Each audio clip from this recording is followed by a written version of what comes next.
Buongiorno in diretta con Focus TG e Mezzogiorno in punto. Parleremo di maltempo perché c'è un'altra ondata che era stata prevista per oggi. Non saranno precipitazioni intense come nei giorni scorsi, però è in vista un'altra perturbazione che investirà il Veneto venerdì prossimo e per venerdì prossimo ci sono preoccupazioni. Poi andremo a seguire il Consiglio di amministrazione della Benetton a Villa Minelli a Ponzano dopo le accuse shock di Luciano Benetton all'amministratore delegato per perdite di 200 milioni di euro. Andiamo però in diretta adesso, a proposito di maltempo, a Monte di Malo, dove c'è Daniele Carbin con Simone Squarcina, nostro operatore, perché ci sono gli sciacalli in azione dopo l'alluvione.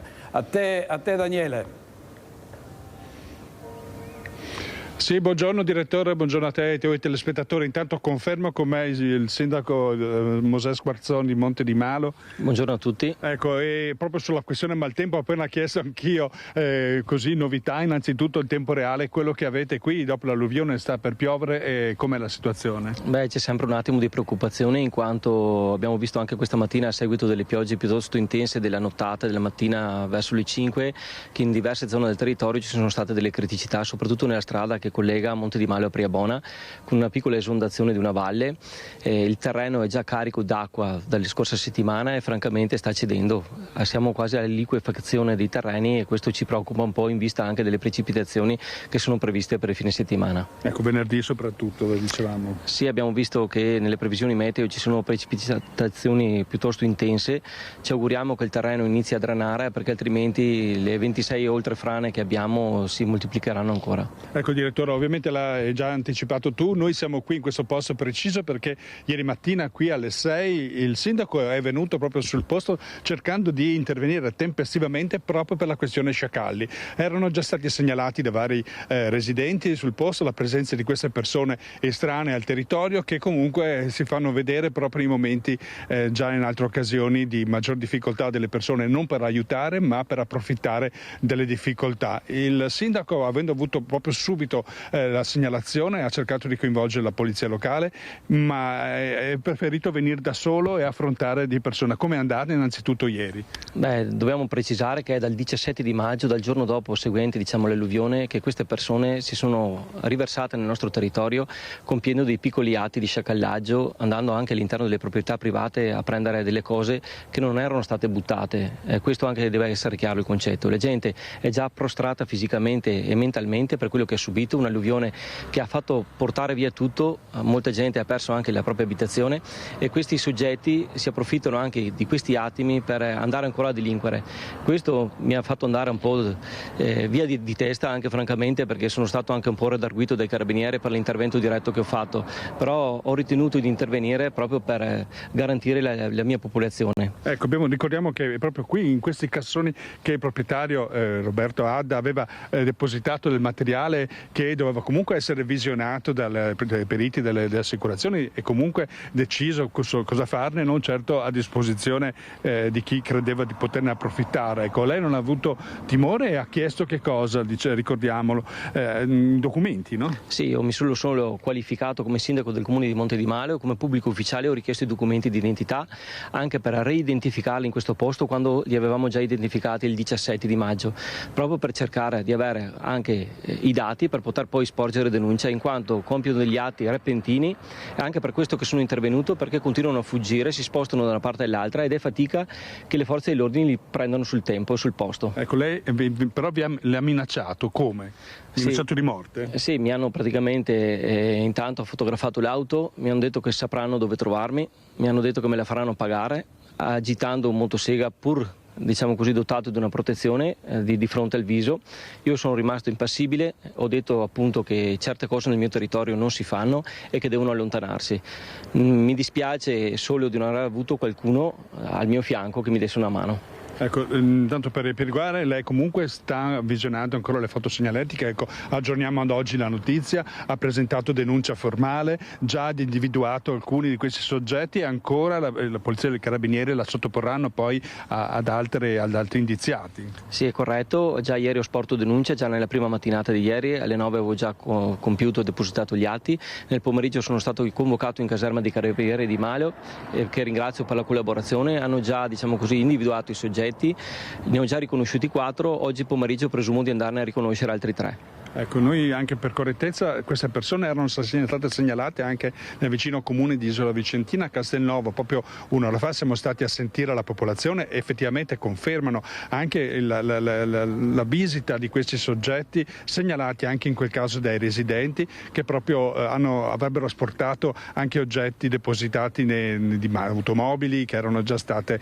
così allagate e che andavano in qualche modo recuperati questi pezzi, e anche lì la popolazione ci ha detto che hanno compiuto questi gesti proprio infami, ecco, diciamo, questa è una cosa, approfittare di chi è già in ginocchio non è qualificabile, Sindaco. Sì, infatti sono atti vergognosi, francamente, che non meritano neanche di essere commentati. Bisogna avere maggiore energia, secondo me, dovrebbero esserci delle norme che prevedano anche a livello preventivo che certi soggetti non debbano mantenersi in questi territori. Io presumo e spero che anche dopo quello che mi è successo ieri le autorità competenti allontanino dai nostri territori questi soggetti. Va bene, allora direttore, io per il momento se non hai domande da rivolgere al sindaco lascerei la linea allo studio a voi. Grazie Daniele, nostra solidarietà al sindaco Mosè Squarzon, che appunto è stato accerchiato e minacciato da questa gentaglia che l'ha minacciato addirittura con una motosega, quindi un fatto gravissimo, ed ha fatto ovviamente il suo dovere di sindaco nell'andare a denunciare gli autori di questa aggressione. Ancora allarme maltempo, ovviamente c'è preoccupazione soprattutto vicino a Marostica, dove ci sono stati grossi allagamenti e ci sono state anche 40 frane negli ultimi giorni, e quindi è allarme in tutto il territorio collinare, e osservata speciale la frazione di Crosara, dove si sta preparando la possibile evacuazione delle famiglie nel caso la situazione dovesse precipitare. Poi ci collegheremo con Federico Fusetti per avere le ultime notizie in diretta, ma vediamo intanto il servizio della nostra redazione di Bassano.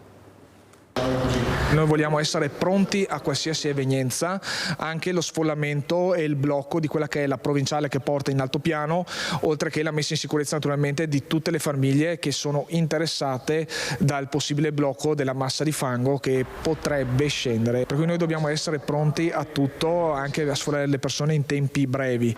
Pronti a tutto, anche a evacuare le case di Crosara, allarme frane a Marostica, dove si sono riscontrati almeno 40 importanti smottamenti di terreno dopo il maltempo dei giorni scorsi che ha messo in ginocchio anche l'intero territorio collinare.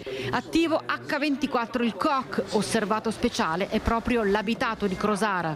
Questa sera avrà montato anche un campo base fisso della protezione civile presso di fatto quello che è la parte sopraelevata del parcheggio di Crosara, una struttura di cemento armato con una tenda con torri faro e il presidio per il personale di protezione civile d'emergenza pronto ad ogni evenienza. Lei ha detto non si vuole allarmare nessuno, certo è che c'è molta difficoltà e una cosa del genere non era mai successa a Marostica. No, non sicuramente negli ultimi 60 anni, non ci sono registrazioni di problemi di questo tipo. Nella frazione di San Luca ieri abbiamo terminato con Etra di mettere in sicurezza quello che è l'acquedotto, cercando anche di creare il minor disagio possibile ai residenti, perché di fatto era l'unica strada di accesso oltre a quella del Castello Superiore per arrivare alla frazione.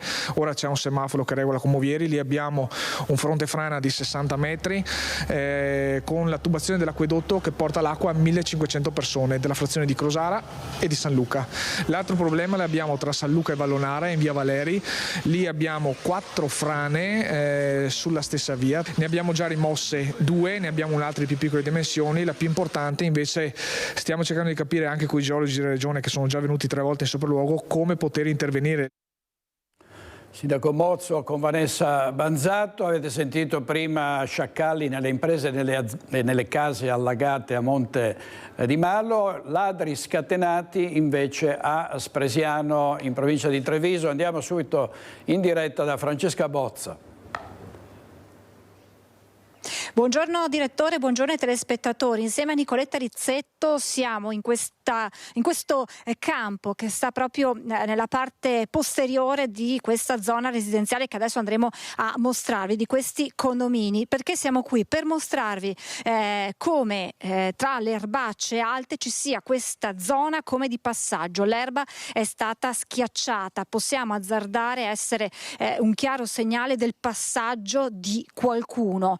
Di chi? Ma molto probabilmente di quei ladri che in 10 giorni sono entrati in azione 6 volte, almeno 6 volte in questa tranquilla zona residenziale di via Lazzaris a Spresiano, una zona tranquilla perlomeno fino ad una decina di giorni fa, quando praticamente ogni sera, circa ogni sera, in uno dei condomini, in uno degli appartamenti si è segnalato un furto. La cosa più inquietante è che entrano in azione intorno alle 10, 10 e mezza, quando i proprietari sono in casa. Ecco l'aspetto che spaventa di più, al punto che in un caso il malvivente si è arrampicato dal tubo del gas fino al secondo piano e in un altro caso è arrivato al primo piano, è entrato e il proprietario che si trovava in camera da letto, quando si è girato, si è trovato a tu per tu con il malvivente che, impaurito, è scappato. In questo caso è scappato, anche in un altro caso quando si sono accorti che in casa c'era qualcuno i ladri sono scappati, ma quello che ci si chiede è se dovessero reagire cosa potrebbe succedere, considerando che qui abitano anche molti anziani.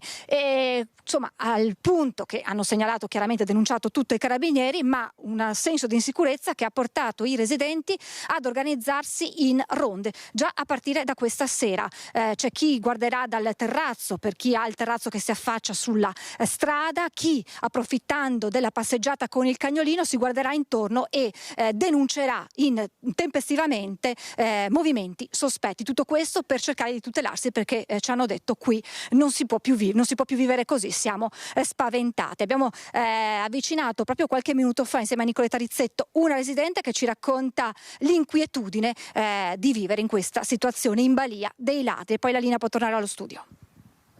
Cos'è successo? Allora, sono cominciati martedì della scorsa settimana al primo piano e a un nostro caro amico è entrato un signore sui 30 anni, diceva, magro, con il berrettino, se l'è trovato in camera.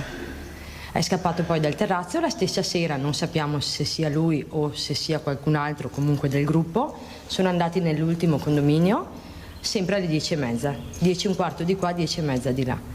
Al secondo piano si arrampicano per i tubi del gas. Il problema è che entrano con le persone presenti? Assolutamente sì, loro pensano magari che non ci sia nessuno perché magari uno è stanco e a letto presto, e effettivamente entrano e poi si spaventano e vanno via. Sabato sera ne hanno fatti altri 4, domenica sera un altro, sempre al primo piano. Piano terra non hanno fatto nulla, da quanto ho capito io.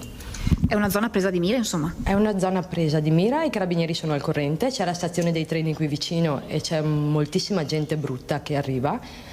A nessuno interessa, perché abbiamo deciso tra di noi di provare a fare una ronda alla sera, 10, 10 e mezza, 11, però non è facile perché ci sono i campi adiacenti, quindi loro arrivano dai campi e se ne vanno dai campi.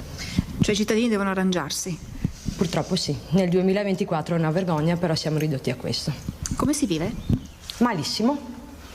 Malissimo, c'è chi ha il cane dentro casa, parlo per me, però hai moltissima paura che facciano qualcosa al cane.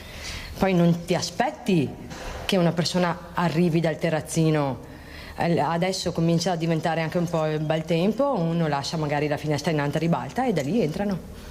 Anche perché è vero che scappano, ma potrebbero anche avere reazioni inaspettate, un pugno potrebbe volare. Esattamente, è stato chiesto ai carabinieri cosa fare e loro ovviamente, assurdo se non ridicolo, e questo lo sottolineo, dicono non potete fare nulla. Quindi io mi ritrovo ad avere una persona in casa, chiedere vuoi un caffè e scegliti quello che ti pare. Grazie. Non siamo tutelati, assolutamente. Intervista di Francesca Bozza. Un altro autista di un mezzo pubblico della CTV a Venezia è stato aggredito da una banda di minorenni, erano in 10, l'hanno pestato a sangue, ha dovuto fare ricorso alle cure dei medici.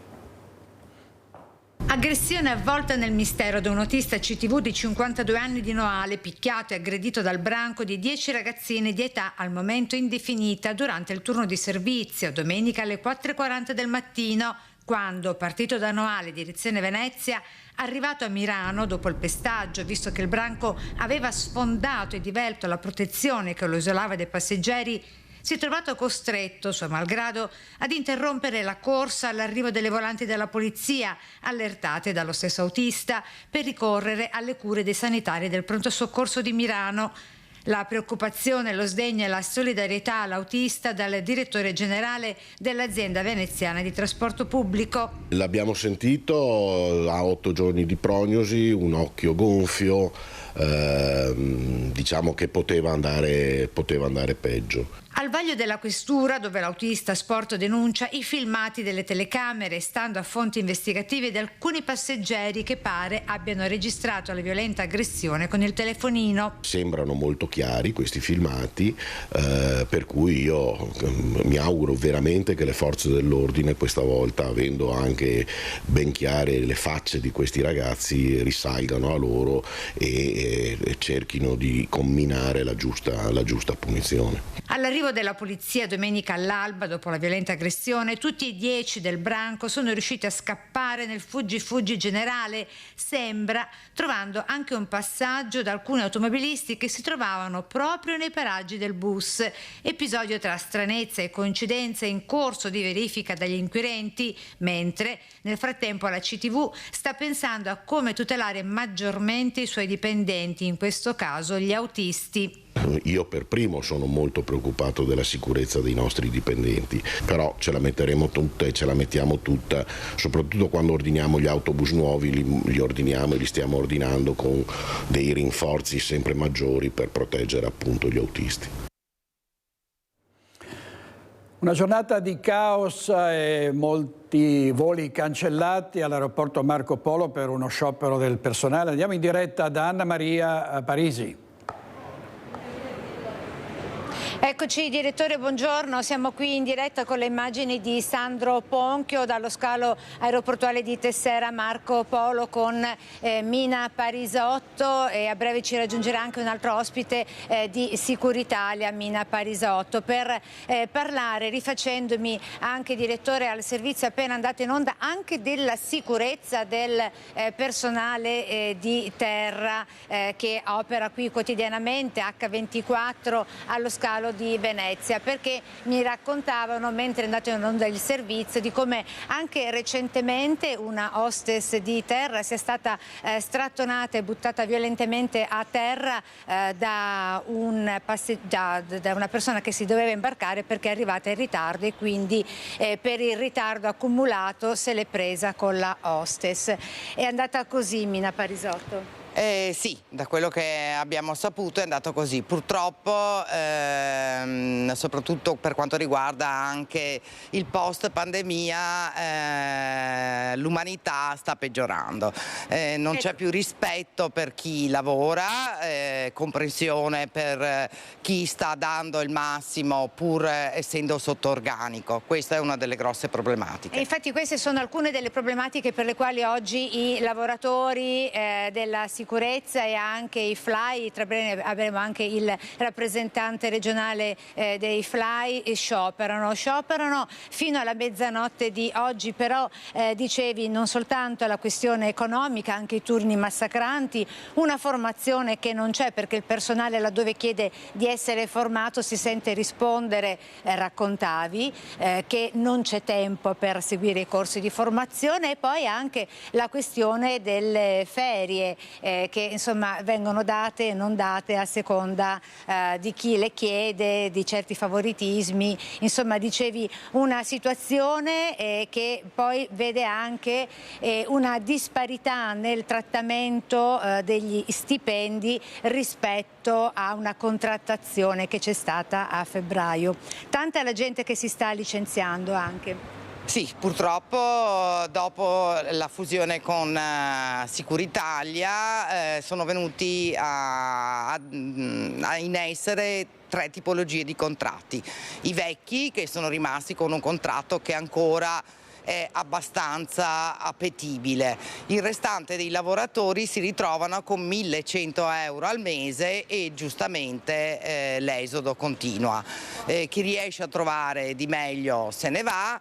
Gli stagionali che arrivano quando vedono il primo stipendio giustamente dicono: per questi soldi io non mi sveglio a luna di notte per venire a lavorare con i carichi che ci ritroviamo, e questa carenza di personale, che è stata denunciata già da più di 2 anni, continua a persistere. Ecco, un'altra peculiarità riguarda pure il fatto dei denunce che sono state presentate allo Spisal da parte dei FLAI. Chiedo a Vincenzo Nuzzolese se mi può raggiungere il rappresentante regionale dei FLAI. Ecco, abbiamo impallato Mina. Buongiorno Vincenzo. Lei diceva che avete sporto più volte denuncia allo Spisal per quanto riguarda la sicurezza degli autisti, dei bus che fanno il servizio trasporto dei passeggeri dal gate all'aereo, per via del gas di scarico presente, delle perdite del gas di scarico, quindi una sicurezza per quanto riguarda l'autista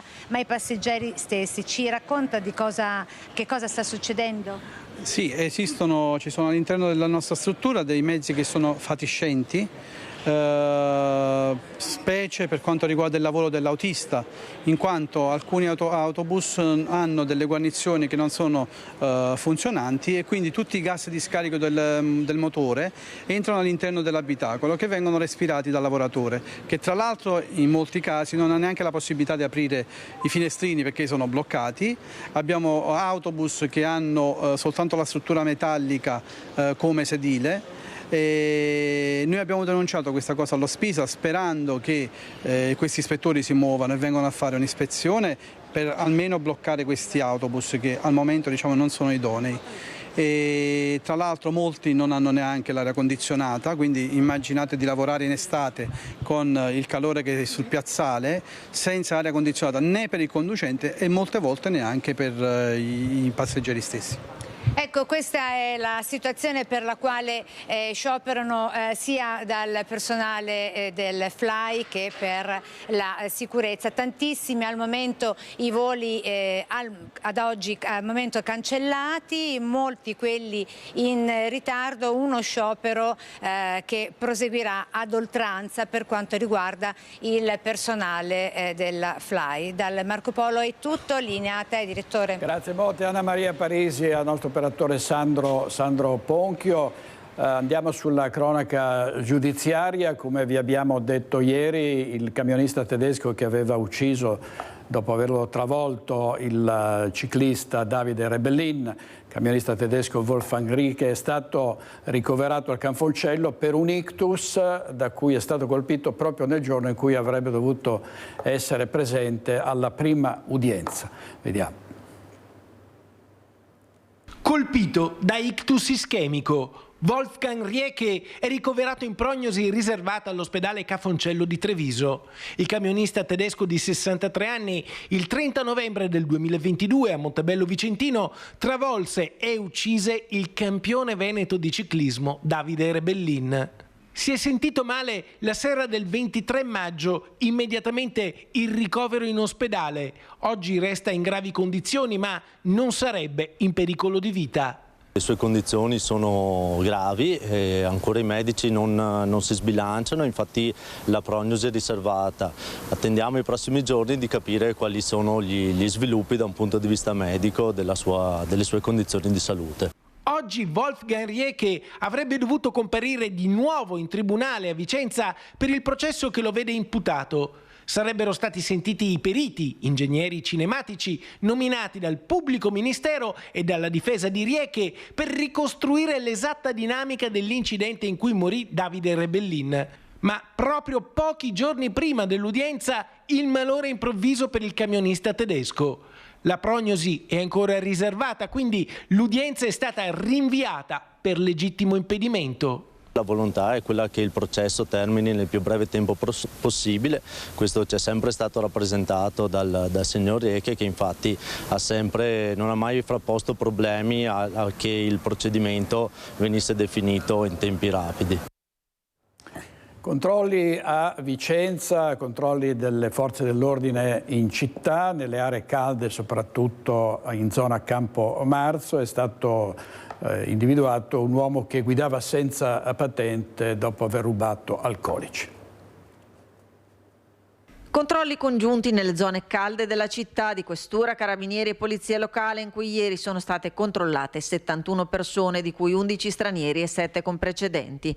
Nel corso dell'attività di monitoraggio, in corso Santi Felice Fortunato, gli operatori della Polizia di Stato hanno controllato un'auto il cui conducente era privo della patente di guida. L'uomo è stato sanzionato e l'autovettura è stata sottoposta a fermo amministrativo.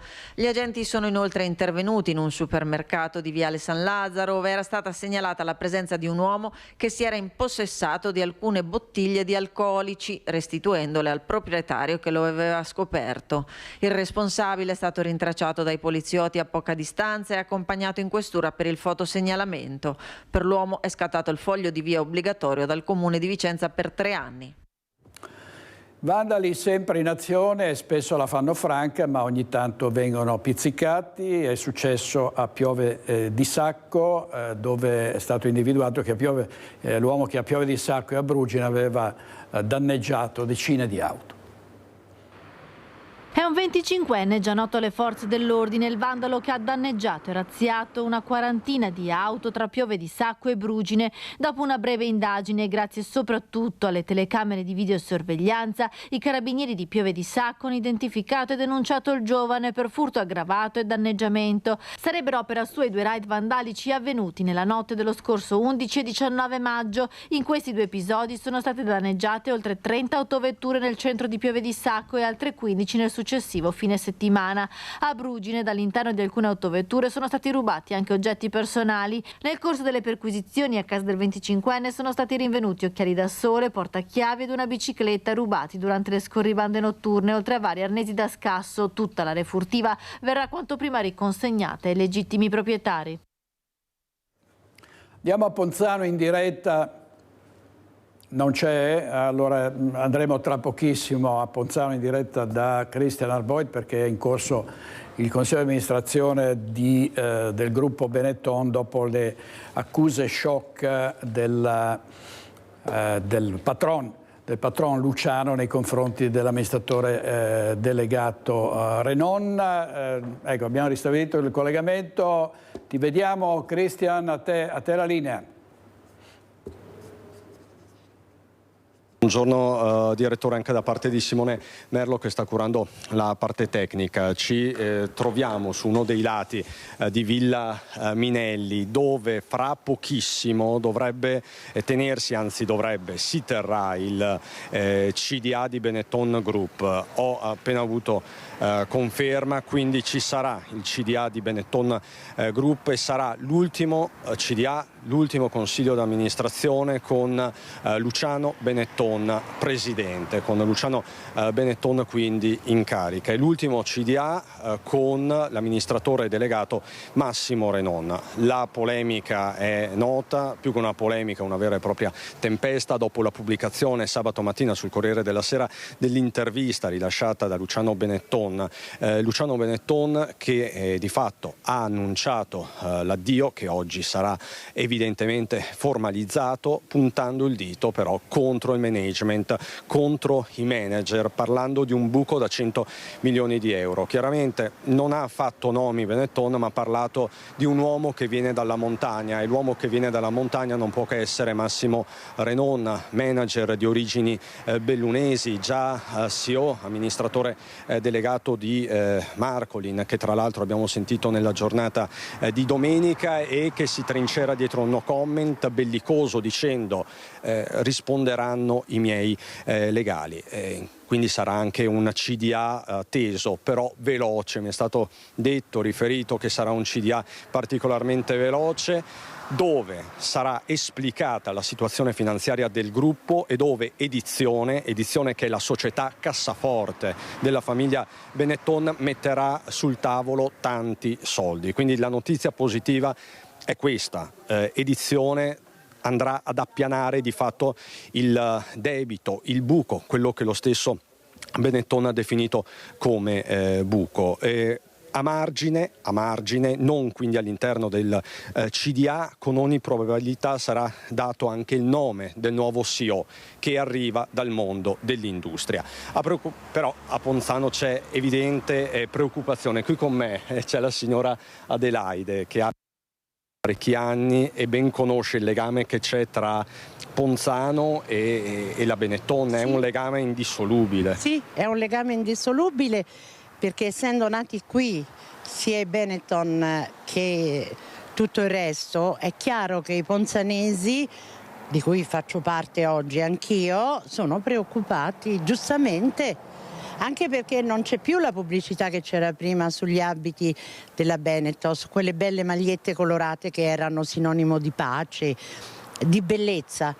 È finito tutto. Quindi lei dice, in questi anni c'è stato un po' di nebbia attorno a questo gruppo. Sì, forse sono entrati in una finanza che ha bruciato questo bel nome. Luciano Benetton stesso dice è stata colpa dei manager, troppi manager che hanno operato male. Presumo di sì. È come una famiglia, se non c'è un buon padre di famiglia c'è la rovina della famiglia, e credo che Benetton non abbia calcolato questo bene della famiglia che è Ponzano. E voi adesso come ponzanesi vi augurate che oggi pomeriggio nel CDA Edizione, che è la cassaforte della famiglia, vada ad appianare quella che è la situazione, il buco? Io quello che spero che sia così, ma soprattutto quello che io spero è che Luciano Benetton, pur lasciando questa bellissima azienda, questa bellissima società, possa rimettere in televisione quei bellissimi colori. E quindi si vada a rilanciare anche il marchio e il know-how che appunto fa parte ancora di questo territorio. Grazie davvero signora Adelaide. Adesso con Simone Merlo ci spostiamo davanti a Villa Minelli, dove fra poco inizierà il CDA. Vi posso già dire che ci saranno delle comunicazioni con ogni probabilità semi-ufficiali nel tardo pomeriggio, verso le 4, verso le 5. Quindi tutti gli aggiornamenti nel corso delle edizioni serali dei nostri telegiornali. Per il momento, direttore, ti farei sentire le reazioni raccolte da Lucio Zanato all'esterno dello stabilimento. I lavoratori non parlano tanto volentieri, chiaramente, perché sono ore difficili, sono stati giorni difficili anche per loro. Quindi ti lascio con il servizio di Lucio Zanato e con Simone Merlo poi ti restituisco la linea. Sei una dipendente? Sì, una dipendente. E come state vivendo voi questo momento? Oddio, è una mazzata come si può ben capire. Cioè un po', non lo saprei proprio descrivere, sinceramente, perché ognuno di noi ha la propria sensazione, per cui mi dispiace tanto. Non è stato facile raccogliere davanti alla telecamera una testimonianza interna alla Benetton. Tutti cortesi, ma nessun commento ufficiale su quanto sta accadendo allo storico marchio di abbigliamento. Ma al di là del dispiacere, quasi tutti ci hanno invece confermato come la situazione interna si sia complicata da tempo, con numeri di personale costantemente in calo, dagli oltre 2000 degli anni d'oro ai poco più di 1000 odierni, e l'iniezione occasionale di interinali generici, oppure la sostituzione di operai esperti ma per anzianità e scatti retributivi più costosi, con nuove leve certamente più convenienti ma meno preparate. E nel tempo i risultati negativi sono arrivati, come ad esempio per le commesse ritornate in azienda per difetti sui capi causati da confezionamenti poco accurati. Situazioni segnalate alla dirigenza sia dalle maestranze che dai sindacati, ma che di fatto sarebbero sempre state ignorate. Distanza tra plancia di comando e reparti è aumentata da quando Massimo Renon ha iniziato a sostituire i dirigenti a tutti i livelli con quella che ha sempre definito la sua squadra. Uomini però non sempre all'altezza dei compiti affidati, come per il confronto con la forza lavoro avviato senza essere nemmeno a conoscenza del contratto nazionale sui tessili. E però con atteggiamenti che più di qualcuno ha definito arroganti, che avrebbero portato chi poteva a lasciare l'azienda per altre realtà, magari con una remunerazione più bassa, ma un ambiente più coinvolgente. Ed è proprio questo termine che forse ha innescato la reazione di Luciano Benetton, percepire che uno dei primi obiettivi della nuova dirigenza per tagliare i costi fosse smantellare quella che ha sempre pensato e progettato come azienda famiglia. Il dipendente cosa vuol dire Luciano Benetton? Che fino adesso ha dato tanto e siamo contenti di averlo avuto come proprietario, titolare. Mi dispiace tantissimo. Non speri che rimanga? Io spero che rimanga, ma tanto. Mi dispiace tantissimo. Qualcuno ha detto che il management aveva usato toni da Marchese del Grillo, cioè io so io e voi non siete niente, quindi può darsi che questo abbia anche contribuito alla rottura con la famiglia, in particolare con Luciano Benetton, che è sempre stato molto vicino ai suoi dipendenti. Va anche detto che Benetton non è soltanto abbigliamento, riguarda il 2% ormai dell'attività, che è stata negli anni fortemente diversificata, per cui adesso vedremo che cosa deciderà di fare il CDA, oltre a ripianare queste perdite con edizione holding di Alessandro Benetton. Vediamo, restiamo a Treviso perché c'è la rivolta dei sindaci, in particolare quella di Mario Conte, che rappresenta i 574 sindaci del Veneto, contro i tagli voluti dal governo, in particolare dal ministro Giorgetti, a quei comuni virtuosi che hanno ricevuto fondi del PNRR. E poi anche la polemica sugli autovelox che vengono, con il decreto Salvini entrato oggi in vigore in Gazzetta Ufficiale, vengono limitati. Vediamo. Continuiamo a ribadire la nostra totale disponibilità a sostenere e a collaborare con questo governo, dall'altra però chiediamo di non essere ancora una volta penalizzati con dei tagli che potenzialmente metterebbero in difficoltà le nostre comunità. Così il presidente ANCI Veneto al termine dell'incontro per la costituzione delle cabine di coordinamento territoriali per il PNRR. A nome dei sindaci veneti, Conte ha ribadito l'impegno a mantenere gli obblighi presi con il governo ed Europa. Continuiamo a lavorare per portare a casa questo risultato fondamentale per lo sviluppo dei nostri territori, ha spiegato il sindaco di Treviso, che al governo ha avanzato una richiesta ben precisa. Chiediamo al governo che ci vengano garantite le risorse e garantiti anche gli strumenti per poter applicare e far atterrare queste risorse. Parallelamente a questo impegno, però, ANCI ha manifestato le proprie preoccupazioni per la spending review, che vedrebbe ancora una volta penalizzati i comuni virtuosi, e tra questi quelli veneti.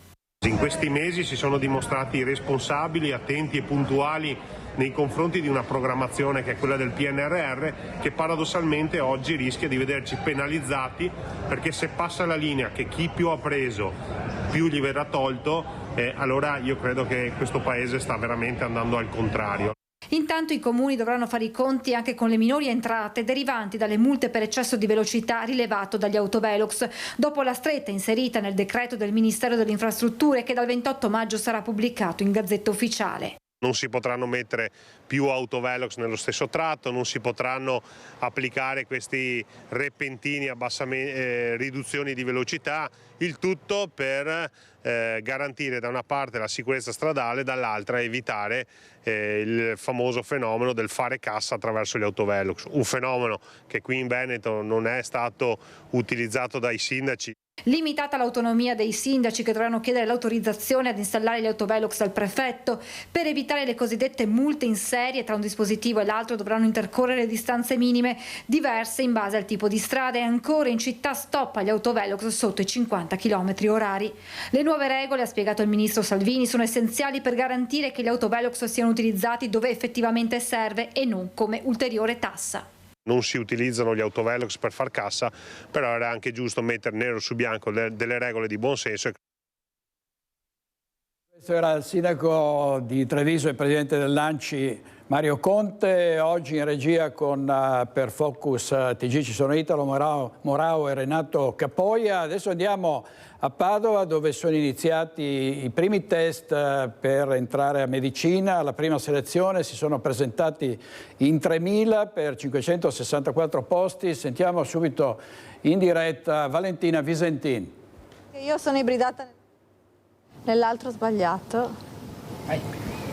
Sì, buongiorno da Padova, siamo all'esterno del complesso Vallisneri dell'Università, dove fra poco inizieranno le prove per l'accesso programmato alla facoltà di medicina e chirurgia. Si tratta della prima sessione, perché poi un'ulteriore verrà fatta a luglio. Oltre 3.000 i ragazzi iscritti a questa prima sessione per 564 posti totali, quindi sono già compresi quelli poi che verranno assegnati anche nella sessione di luglio. Ovviamente ogni volta che si parla di medicina si parla anche di accesso programmato, perché è una delle facoltà più scelte. Qui con me c'è il prorettore alla didattica, il professor Marco Ferrante, e il professor Marcello Rattazzi, che è presidente del corso di laurea di medicina. Intanto cerchiamo di capire, è sempre una delle facoltà più richieste quella di medicina, e quando si parla di programmazione come università voi siete sempre favorevoli alla programmazione del numero degli studenti?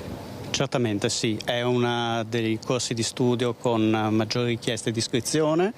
C'è una valutazione molto forte, c'è una selezione molto forte, e la programmazione penso che sia quanto mai necessaria per la laurea in medicina come in odontoiatria, perché sono lauree che prevedono una formazione complessa, delicata, e quindi è qualcosa che dobbiamo fare. Oltre 3.000 studenti solo per una prima sessione. Dicevamo, qualche mese fa il Senato della Repubblica, la Commissione stava valutando di rivedere le modalità di programmazione e l'accesso a medicina, e si parla sempre anche di carenza di medici. Come mai se i numeri sono così alti? Allora, il problema della carenza dei medici arriva probabilmente da lontano, legato a dinamiche di programmazione probabilmente non corretta eseguita in passato, perché sappiamo bene che adesso un laureato in medicina entrerà nel mondo del lavoro fra 10 anni, quindi le modifiche della disponibilità dell'accesso programmato daranno i loro frutti molto là nel tempo. Per noi, al di là dei progetti che sono in essere, come conduzione della didattica e della formazione, la programmazione è fondamentale, perché ci consente di mantenere gli standard qualitativi che devono essere ormai di livello internazionale per il riconoscimento del titolo di studio dei laureati in medicina e chirurgia, e quindi ci auguriamo che questo sia sempre previsto nei percorsi formativi del nostro paese, e poter garantire quindi ai nostri studenti di formarsi in modo completo al letto del malato e con tutti gli strumenti di innovazione che sono necessari alla qualità della didattica. Un'ultima domanda, prorettore. Questi numeri dimostrano che l'Ateneo Patavino è comunque tra i più attrattivi? Sì, confermano questo, è sempre stato così negli ultimi anni, e ci aspettiamo anche per quest'anno di coprire ampiamente tutti i posti, e con studenti che avranno anche ottenuto delle ottime valutazioni nel test ingresso. Fra poco dunque arriveranno gli studenti, le prove inizieranno all'1, 60 domande divise per 4 sezioni, quindi di varie tematiche, e su cui appunto si cimenteranno questi ragazzi. Dall'Università di Padova è tutto, linea allo studio. Visentin, ieri sera una nostra intervista esclusiva con il Ministro dell'Istruzione e del Merito, il professor Giuseppe Valditara. Sentiamo una parte del suo lungo intervento. 124 euro al mese in più per i docenti, e fra l'altro devo dire che nella scorsa manovra, nella scorsa legge di bilancio sono riuscito a ottenere uno stanziamento di circa 3 miliardi, il che significa che nell'arco di circa 2 anni, cosa che non si è mai visto nella scuola italiana, noi concluderemo 2 contratti, un nuovo contratto che dovrebbe dare ai docenti italiani all'incirca sui altri 160 euro al mese in più di aumento, e ci saranno quindi aumenti generalizzati per 1.200.000 dipendenti del mondo della scuola, quindi 2 contratti, uno chiuso, l'altro che contiamo di chiudere nel 2024.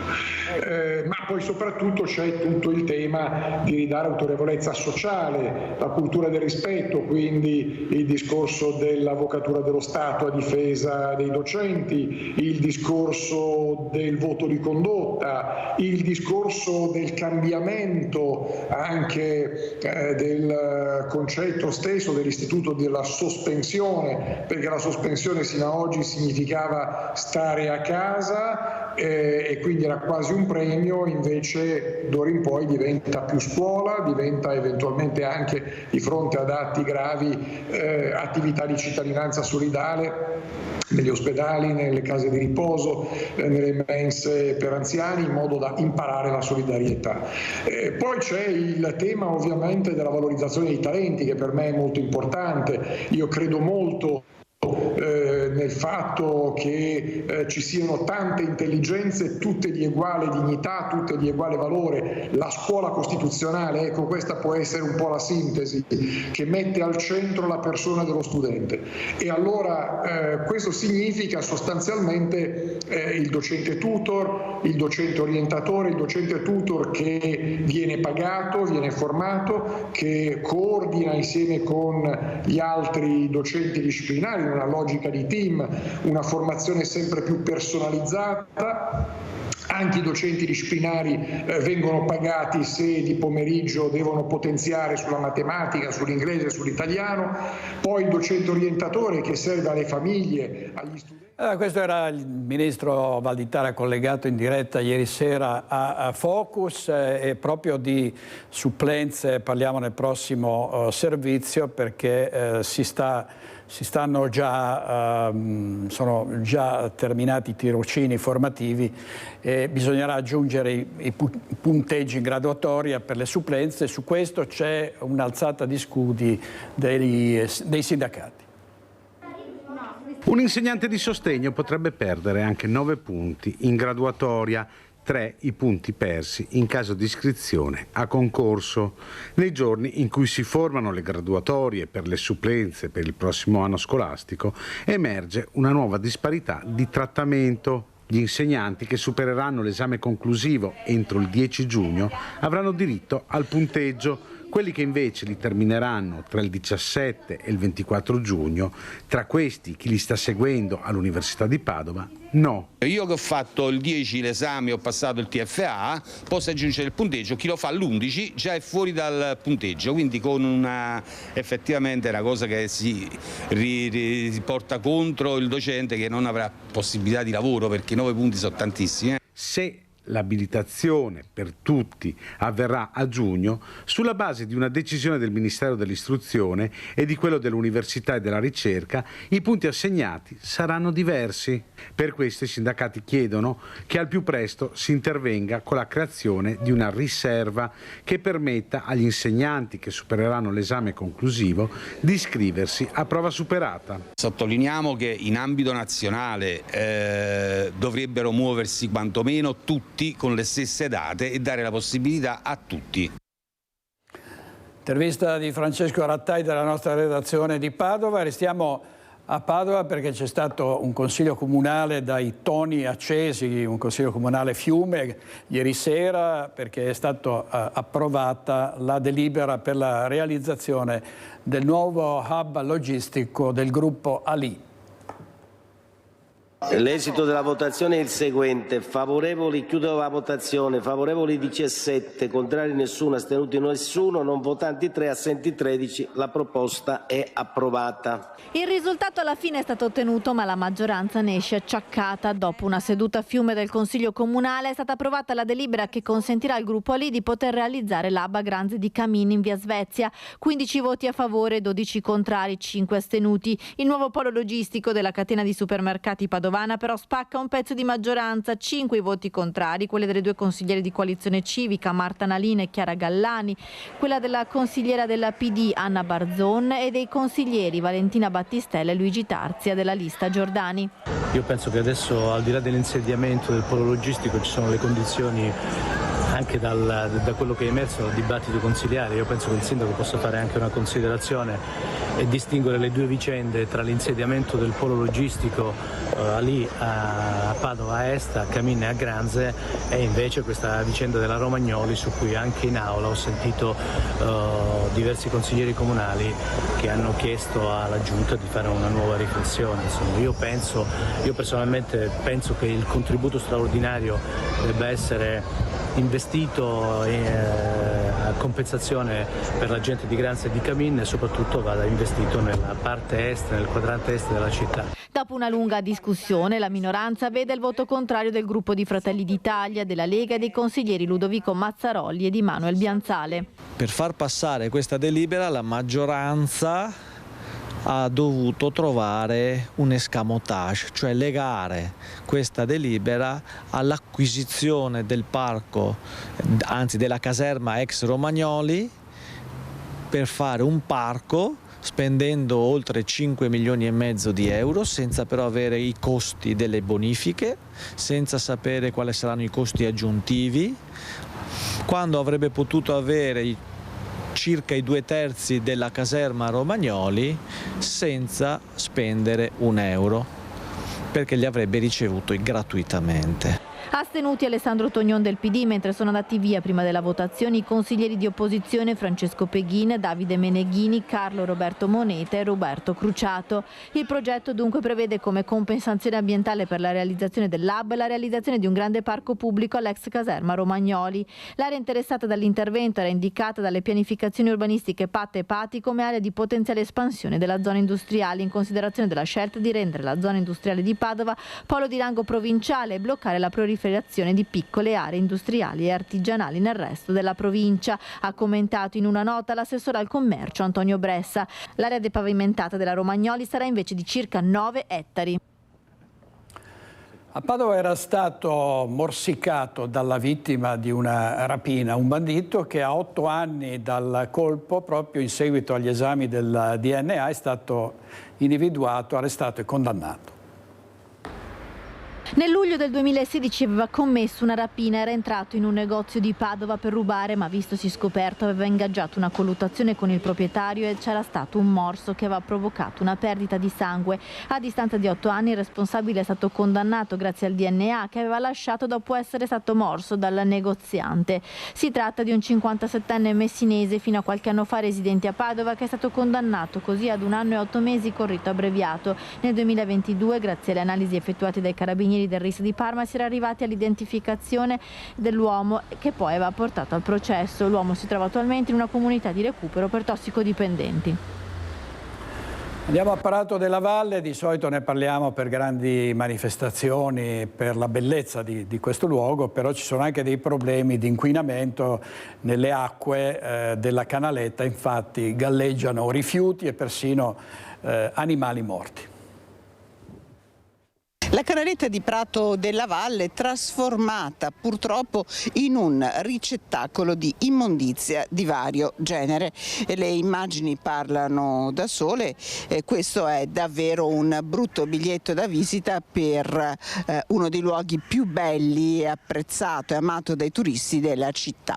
It's no nice, questo non è bello. È plastico il commento di alcuni tra i numerosi turisti stranieri ammirati da Prato della Valle che nello sporgersi dal ponticello sulla canaletta lato nord non hanno potuto evitare di vedere le immagini riprese dalle nostre telecamere.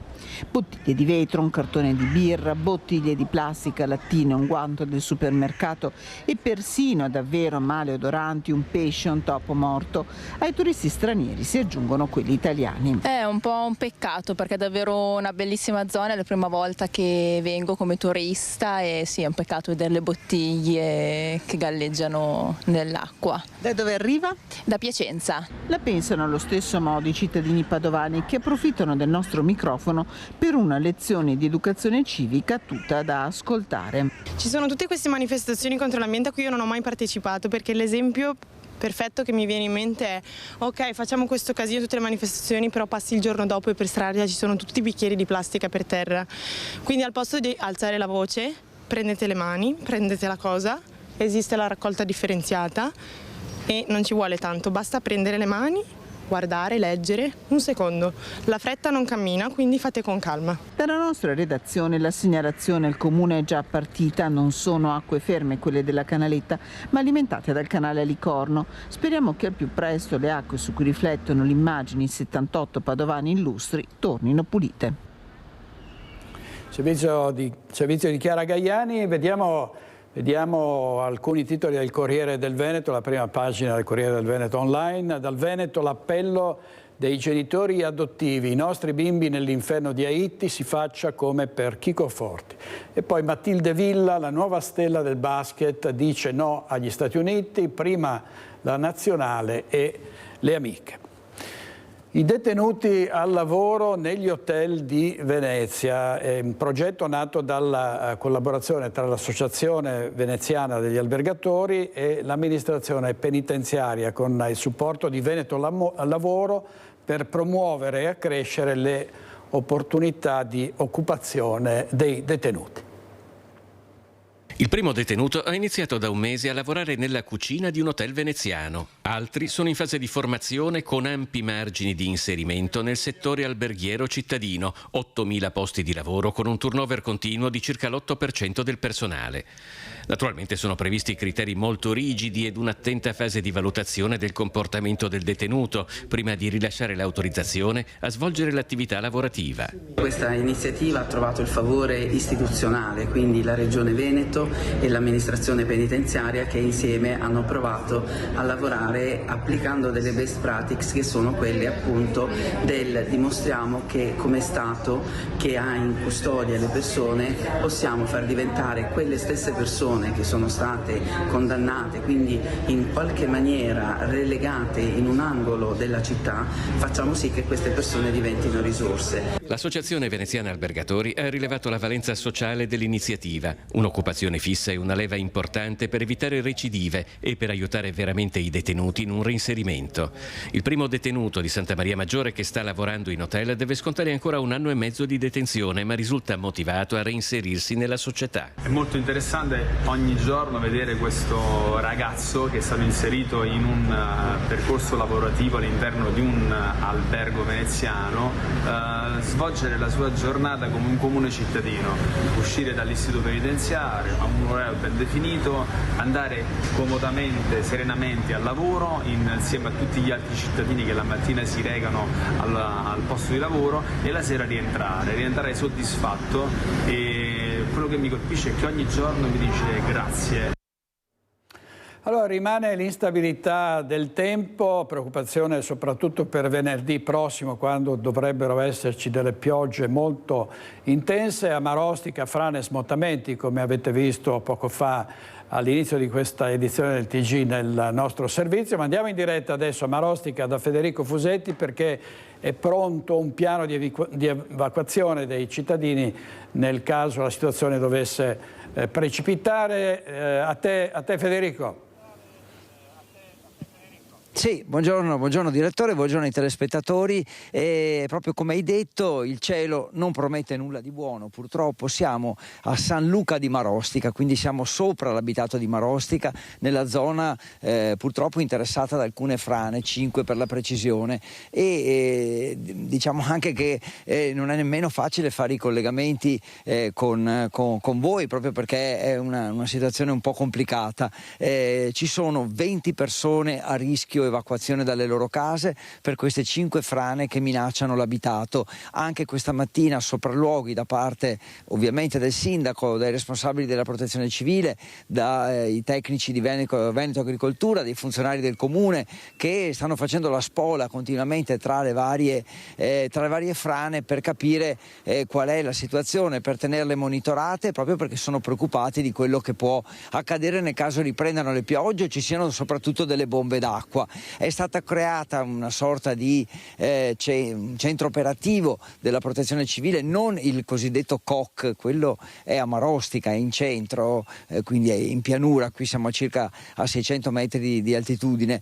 Qui a Crosara di Marostica, a San Luca di Marostica, c'è un piccolo centro con alcune tende, con della strumentazione tecnica, degli apparati di illuminazione che servono per l'emergenza, e poi è stata individuata una struttura in cemento armato, le immagini sono di Alberto Pivetta che è qui con me, e una struttura in cemento armato che potrebbe ospitare in caso di evacuazione queste 20 persone. Lì al momento ancora non c'è nulla, ma sarà diciamo predisposto con una serie di letti, ovviamente con generi di prima necessità, e appunto è una struttura di cemento armato che quindi dà anche una certa sicurezza. La popolazione è preoccupata quindi ovviamente di quello che può accadere, soprattutto perché, come vedete, il tempo ancora non si è sistemato. Ci sono poi nel territorio di Marostica altre 43 frane e l'intenzione del comune è quella in poco tempo di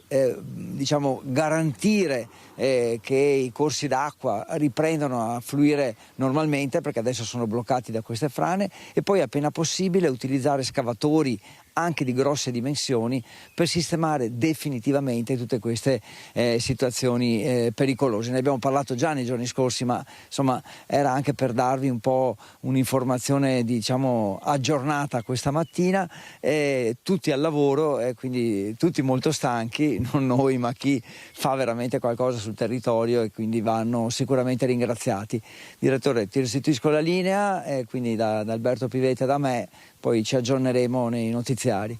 Grazie molte Federico Fusetti e Alberto Pivetta. Incrociamo le dita ovviamente per le prossime bizze del tempo che hanno combinato seri guai in tutto il territorio. La cassa di espansione di Rossano Veneto, realizzata pochi anni fa, è stata aperta e ha funzionato proteggendo famiglie e aziende. Se non ci fossero state tutte le casse di laminazione in funzione, avremmo passato dei brutti momenti, ma proprio brutti. Vediamo.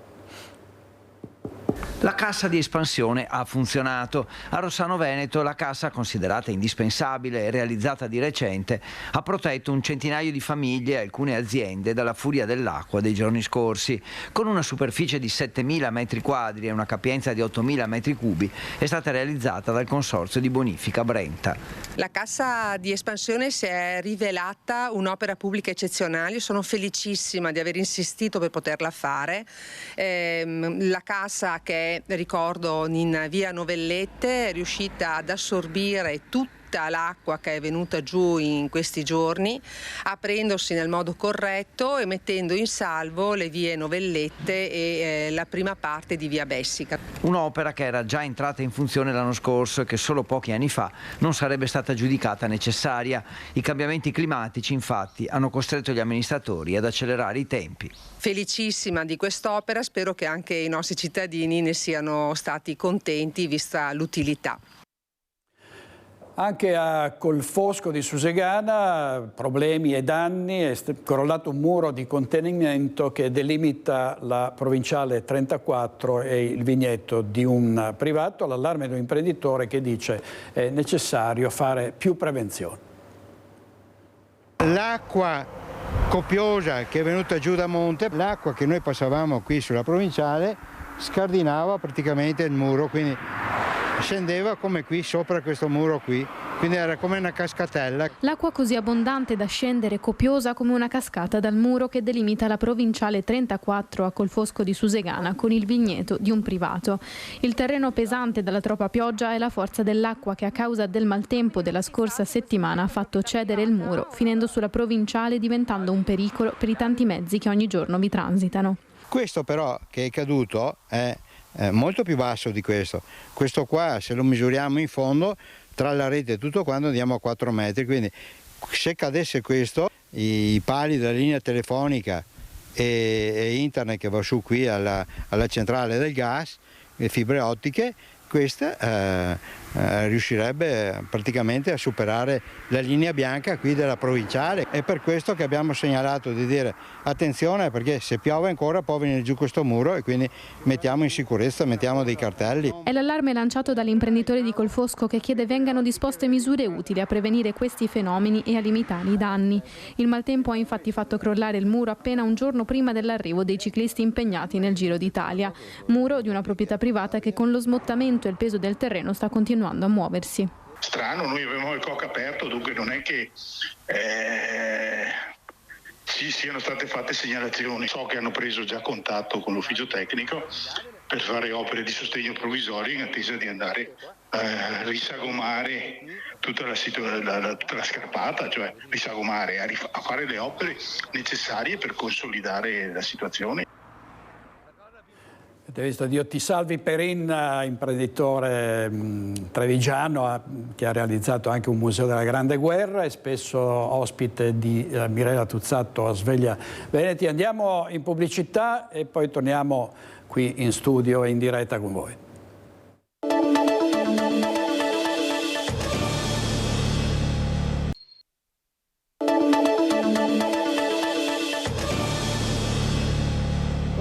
Con Focus TG, Ama il tuo quartiere, l'iniziativa che è giunta alla 11ª edizione ha coinvolto 800 bambini delle scuole primarie e dell'infanzia a Treviso. Infatti i loro lavori sono stati esposti al Museo Bailo. In questa foto vediamo l'atto di aiutare. Le parole di bimbi, messaggi, progetti, sogni di un mondo migliore. Così, fogli in mano, colori, forbici hanno raccontato e disegnato i loro pensieri. I lavori sono stati esposti al Museo Bailo, un'iniziativa questa voluta e promossa dall'associazione Ascoltare per Costruire, coinvolte 4 scuole dell'infanzia e 7 primarie per un totale di 800 bambini. Alcuni dei progetti dei piccoli verranno realizzati dall'amministrazione comunale di Treviso, i sogni dei bimbi tradotti in realtà. Quest'anno abbiamo da fare una biblioteca sempre legata alla gentilezza, dobbiamo fare un murales sempre legato alla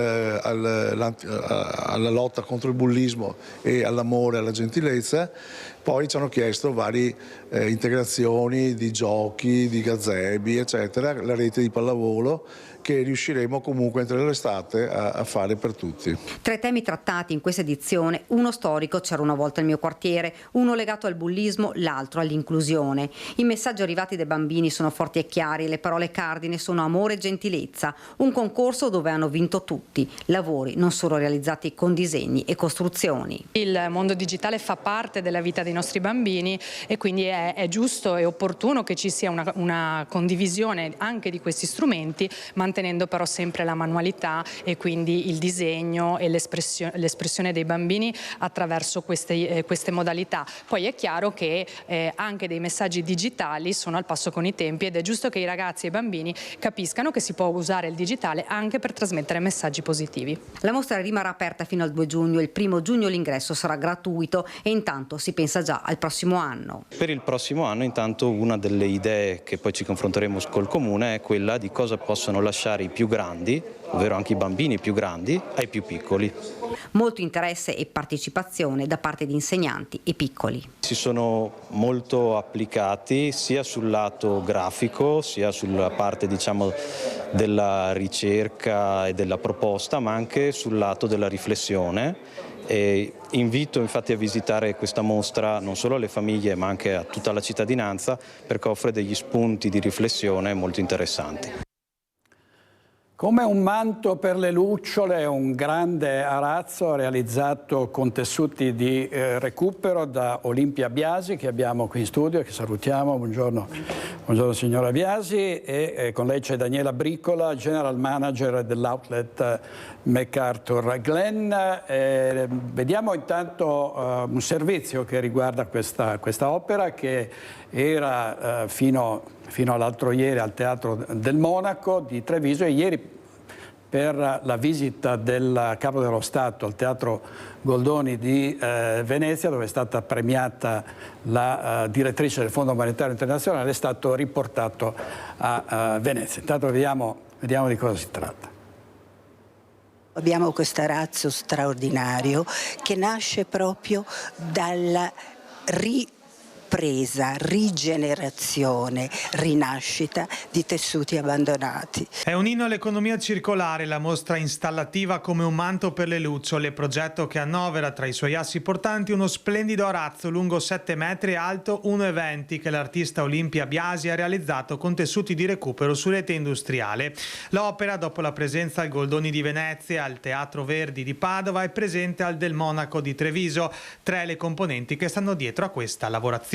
Pensiero di riuso di un materiale di scarto, e che questo è un'azione virtuosa. Dopodiché c'è un incontro felice tra la MacArthur Glen,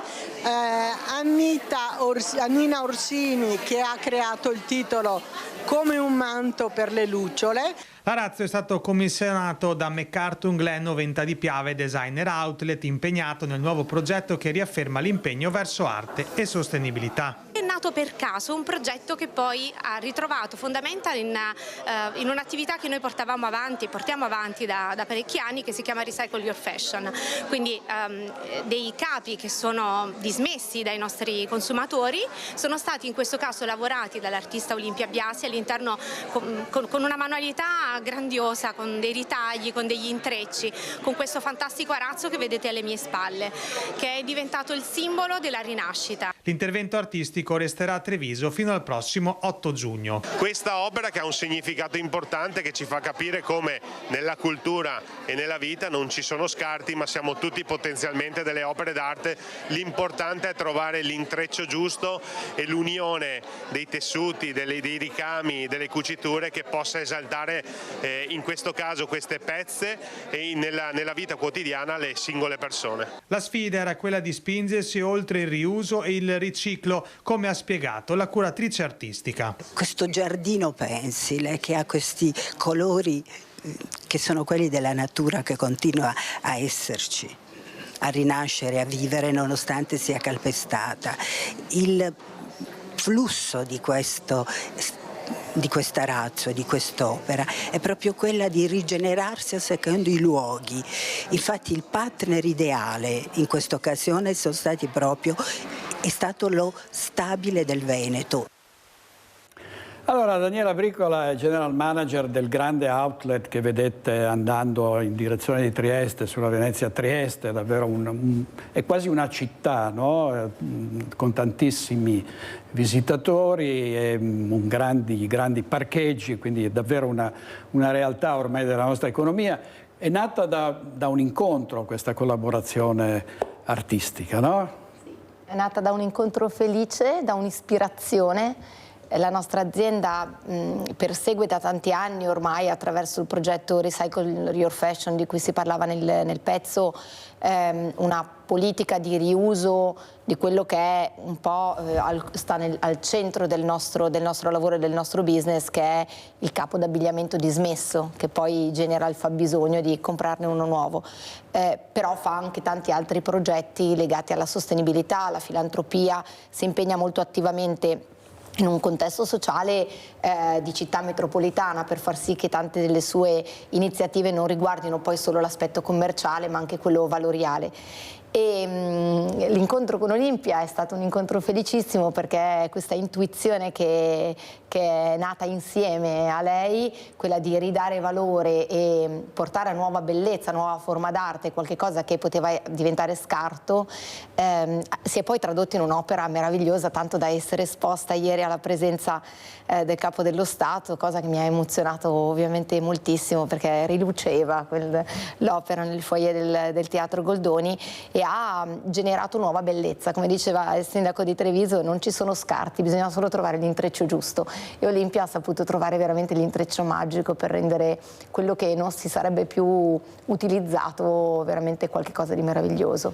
Ecco, Olimpia Biaggi nell'arte, diciamo, è una tecnica molto particolare, no? Da quanto tempo si dedica Io a questa lavoro attività? già con materiali di recupero e creo dei grandi erbari su garza, però il materiale lo scelgo io. Per la prima volta mi è stato dato un materiale che io non avevo scelto, per cui ho dovuto selezionare, tagliando a striscioline di 1 centimetro queste stoffe che mi erano state portate, e annodarle, intrecciarle su una rete industriale, ovviamente facendo tantissimi nodi perché erano di misura variabile.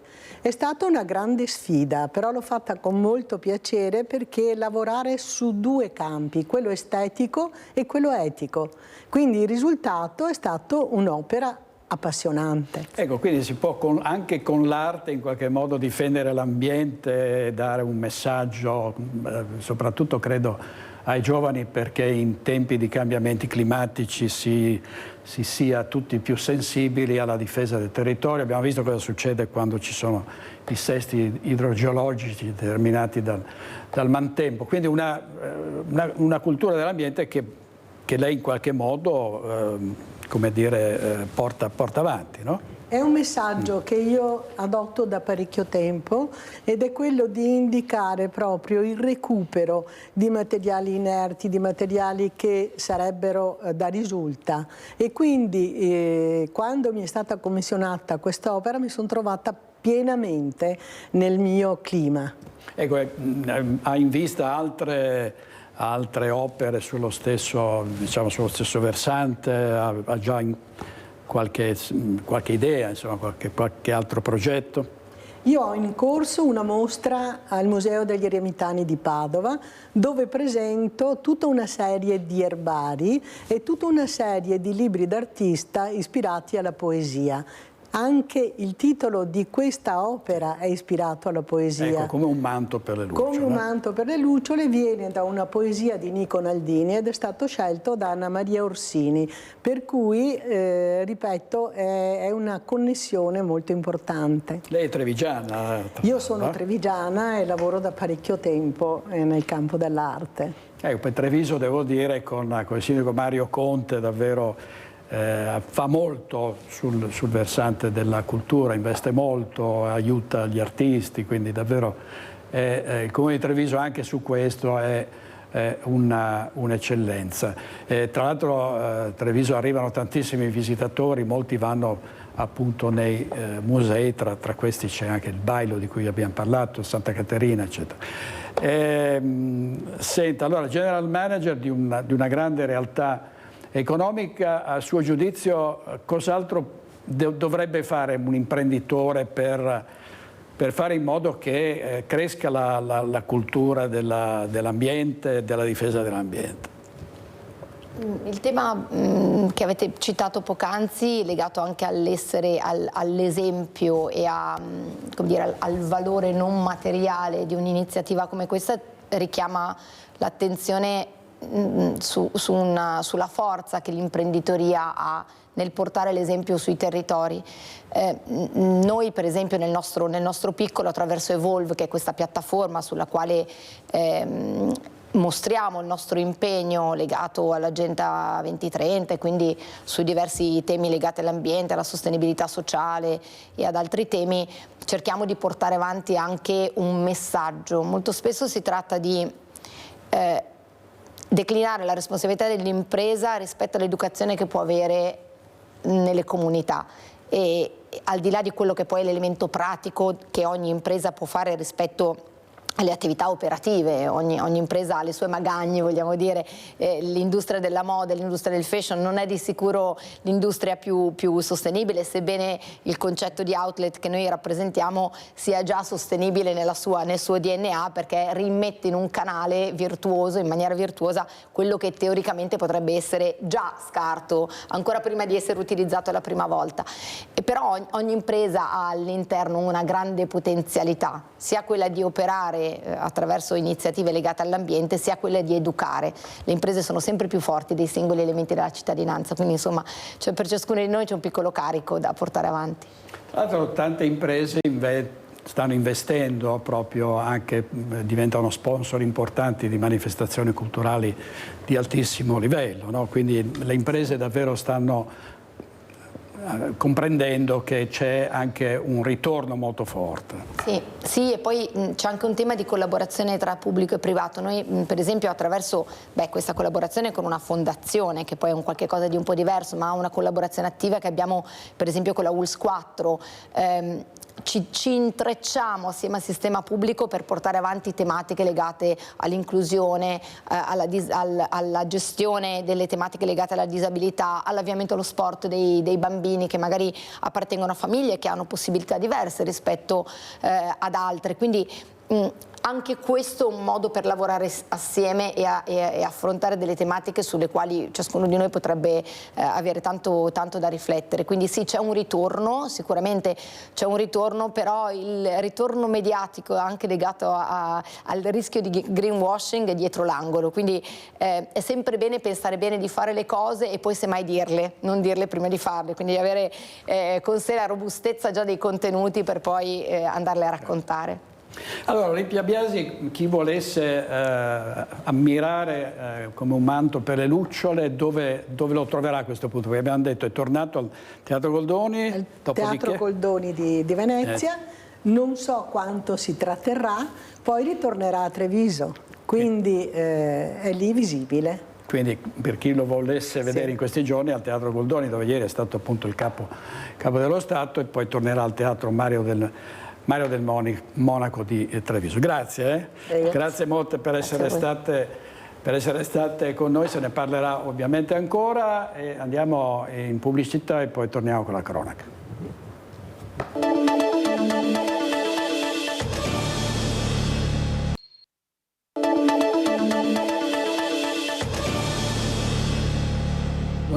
Donare il sangue. L'Avis provinciale di Treviso promuove la donazione tra i giovani, che sono già tanti a fare quest'opera più che meritoria. C'è al via la seconda edizione di Super Donatori, una campagna social dedicata agli under 30. È un fannullone? Un perdigiorno? No! È un super donatore, sta sul divano da 6 ore. Beh, che c'è di strano? Ho donato il sangue e ora mi dono al divano. Dal 9 maggio ad oggi, con il primo video che rappresenta un po' la pigrizia che porta i giovani a non donare, abbiamo già avuto più di 400.000 visualizzazioni in tutta Italia, 100.000 visualizzazioni nella provincia di Treviso e dal 9 maggio ad oggi un giovane al giorno, grazie alla campagna, sta rispondendo sì a questa chiamata digitale. Continua anche nel 2024 la campagna Super Donatori di Avis Provinciale Treviso, firmata a Pupetti tutti matti e indirizzata a sensibilizzare alla donazione del sangue agli under 35, dopo i numeri incoraggianti ottenuti lo scorso anno. 4 milioni di visualizzazioni, oltre 700.000 persone raggiunte in tutta Italia, delle quali 135.000 giovani della provincia di Treviso. È un piagnucolone? Un pusillanime? No! È il super donatore che affronterà le sue paure, dagli anni è terrorizzato. No, faccio volontariato. Video diffusi via social e destinati agli utenti dai 18 ai 30 anni, tramite i quali attraverso un link si potrà dare il consenso per la prima visita di idoneità alla donazione. La provincia di Treviso, rispetto alla media italiana, vede una percentuale di giovani donatori più alta. La fascia d'età 18-35 infatti corrisponde al 25% dei soci Avis provinciale, su un totale di oltre 32.000. Le donazioni stanno andando bene, abbiamo un incremento dell'1,5% rispetto alle donazioni dello scorso anno. Va segnalato un incremento importante della donazione di piastrine e va anche evidenziato un incremento del 12% della donazione di plasma. Aumentano i donatori, ma nel nostro paese aumentano anche le persone indigenti, le persone in povertà. Bassano del Grappa sono raddoppiate e ha raddoppiato il numero degli uomini e delle donne che si recano alla mensa dei poveri di Casa San Francesco. Un nuovo mezzo dotato di apposita cella frigorifero per trasportare il cibo destinato alla mensa dei poveri di Casa San Francesco in Margnana Bassano, frutto di un lavoro di collaborazione tra più enti e associazioni in prima linea per aiutare i bisognosi. Considerando come il numero delle persone che usufruiscono dei pasti caldi alla mensa sia raddoppiato in un anno, anche dopo la chiusura del convento dei Cappuccini. Sono in aumento notevole. Per fare un paragone, Pasqua dell'anno scorso erano 18-20, Pasqua di quest'anno 35. Anche oggi sono stati distribuiti 28 pasti per la mensa dei poveri, quindi ci manteniamo su una media di 30, 32, 35, mentre alla sera abbiamo frequentemente più di 30 pasti serali. Questo furgone servirà per portare i pasti qua a Casa San Francesco. Serviva. Si serve per la raccolta Last Minute Market che è portata avanti dall'associazione Casa Colori, nella raccolta di cibi dai ristoranti e dalle mense scolastiche, che poi viene utilizzato per la mensa serale. Tutto è partito da un evento che si è tenuto in città lo scorso anno, il cui ricavato è stato devoluto proprio a Casa San Francesco. C'è stata una volontà da parte di tutti questi sponsor nel costruire un qualcosa che fosse solo per Casa San Francesco. Questo è stato il vincolo che hanno posto, il desiderio che Casa San Francesco avesse un mezzo idoneo. Servizio di Vanessa Banzatto e chiudiamo con un giorno da rugbista, che è una bella iniziativa per avvicinare i bambini e le bambine al mondo della palla ovale. Il Benetton Rugby!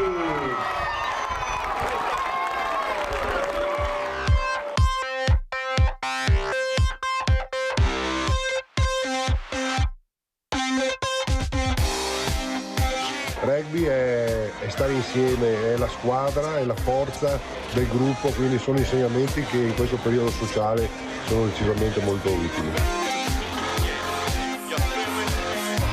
Bimbi e anche bimbe, basti pensare che quest'anno il tesseramento al femminile è aumentato del 20%. Nel Veneto dei 121 club, secondo solo la Lombardia per numeri, nel Veneto dei grandi campioni, la voglia di misurarsi con la palla ovale non finisce mai. E il comitato regionale che guida la Federazione Rugby in Veneto vuole che la passione aumenti ancora di più. Per questo ha lanciato l'iniziativa Un giorno da rugbista. In tutta la regione, in questo periodo primaverile, i ragazzi e le ragazze che vorranno provare a giocare con la palla ovale saranno accolti dai club del territorio. Tutti gli impianti nel periodo primaverile sono aperti con delle feste, degli eventi, proprio per far conoscere di più la nostra disciplina e coinvolgere le ragazze e i ragazzi a provare a partecipare a giocare a rugby.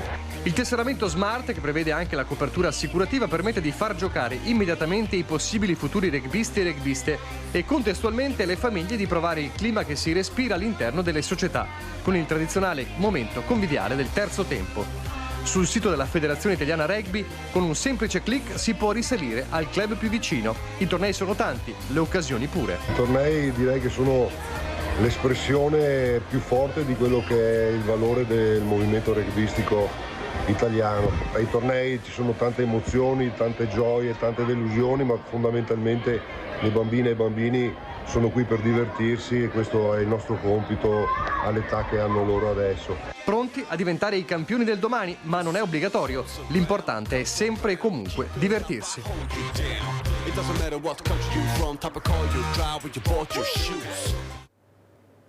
Servizio di Nicola Zanetti, chiudiamo qui questa edizione del Focus TG grazie ai nostri registi Italo Morao e Renato Cappoia. Ci vediamo stasera, se lo vorrete, alle 21:15 con Focus. Buona giornata.